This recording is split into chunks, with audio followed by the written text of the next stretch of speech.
My name is Kobe Bryant. I'm 17 years old. With the hunger, the motivation, and the desire to be the best possible basketball player that I could be. With the 13th pick in the 1996 NBA Draft, the Charlotte Hornets select Kobe Bryant from Lower Merion High School in Pennsylvania.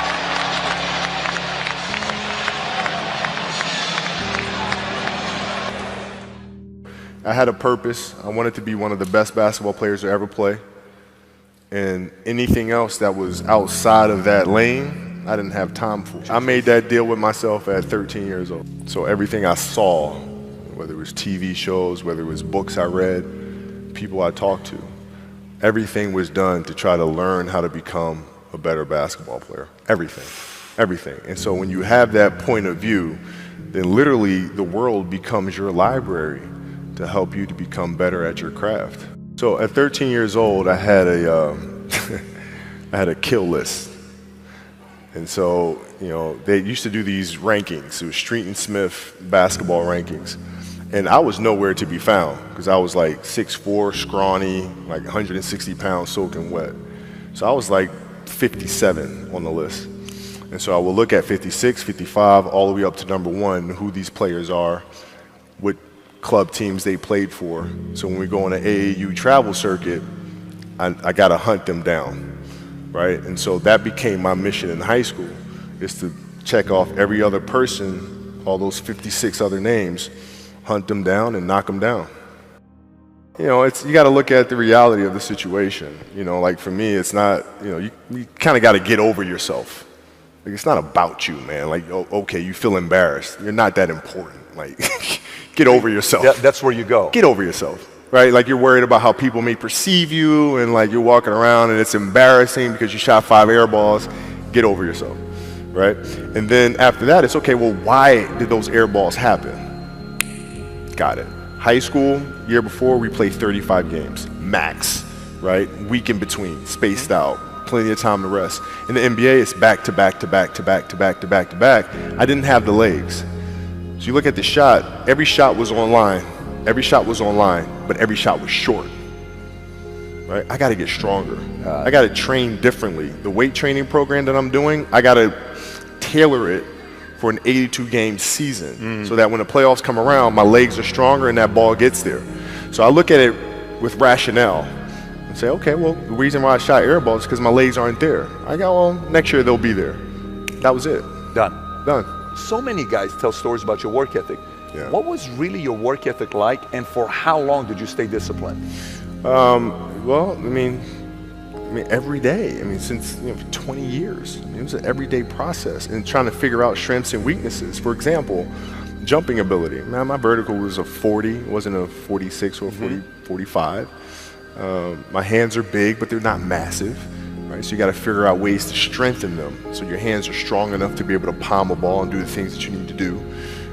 Quickness, I was quick, but not insanely quick. I was fast, but not ridiculously fast, right? So I had to rely on skill a lot more. I had to rely on angles a lot more. I had to study the game a lot more. And but I enjoyed it though. So like from the time I can remember when I started watching the game, I studied the game, and it just never changed. Technical question here. Let's see how you can answer this.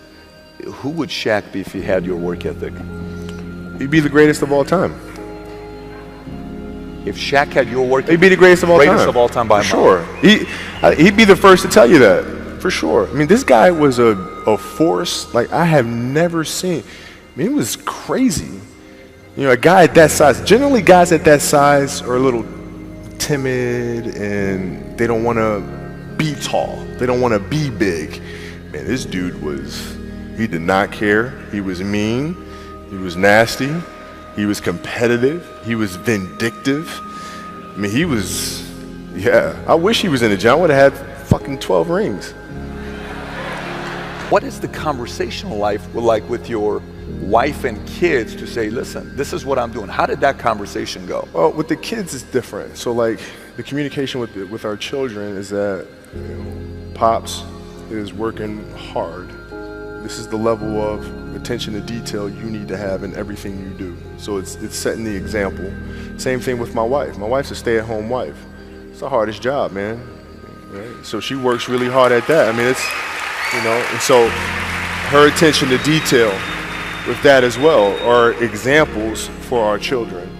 And then for my wife, it's, you know, she's as competitive as I am. She's just like, listen, man, if you're going to be out here training 8 hours a day, if you're going to spend 9 months out of the year away from your family, you better fucking win the championship. But it's a balancing act, and that's the thing that's important, is understanding that we have to have so much energy. Because for like Natalia and Gianna when they were babies, especially Natalia because they're doing prime years, and I go to practice and I'd train and, you know, I'd play the game and, you know, I'd come home and I'd be sore and I'd be tired. And she wants to go swimming, she wants me to take her to the park, she wants to just jump on my back or whatever the case may be. You can't say, I'm too tired, I'm going to lay down. That's not fair. She don't know what the hell's going on, right? And if this was a game, you'd suck it up and play. I play games with the flu. I play games with 102-degree fever, man. Powerful. You can't do that. That is so powerful. Right? Man. You got to be on, man. No sleep. Is there a story where it's like, you know, no one knows about, where you went and played a game and it was so insane for whatever reasons? No sleep. You played a game with zero sleep. Zero sleep.